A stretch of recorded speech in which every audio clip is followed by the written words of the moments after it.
Mass మహారాజా రవితేజ కొత్త చిత్రమే mister Bachchan. తాజాగా ఈ సినిమా అప్డేట్ ఫ్యాన్స్ కు పండగలా ఉంది. వివరాల్లోకి పోతే రవితేజ రీసెంట్ గా ఈగల్ విడుదల చేసి డీసెంట్ హిట్ ను నమోదు చేశాడు. రవాణా 2024లో మరో కొత్త చిత్రమును రెడీ చేస్తున్నాడు. ఆల్మోస్ట్ చివరి దశ షూటింగ్ జరుగుతుంది.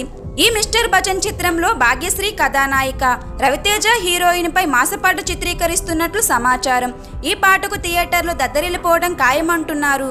అయితే రవితేజ మిస్టర్ బచ్చన్ మొదటి పాటను జూన్ మొదటి వారంలో తీసుకురావడం పక్కా అని ట్రేడ్ చెప్తుంది. ఫ్యాన్స్ కు పండగ లాంటి వార్తే ఇది. అయితే రవితేజ మిస్టర్ బచ్చన్ ఈ ఏడాదిలో రిలీజ్ ప్లాన్ చేస్తుండగా రిలీజ్ డేట్ పై ఇంకా క్లారిటీ రావాల్సి ఉంది. రవితేజ కథానాయకుడిగా వస్తున్న మిస్టర్ బచ్చన్ బాక్సాఫీస్ వద్ద భారీ హిట్ కావాలని ఎంతమంది కోరుకుంటున్నారో కింద కామెంట్ చేయండి. వీడియో నచ్చితే లైక్ చేయండి, షేర్ చేయండి. ఇలాంటి మరిన్ని వీడియోస్ కోసం మన సినీ లైట్ ఛానల్ని సబ్స్క్రైబ్ చేసుకోండి.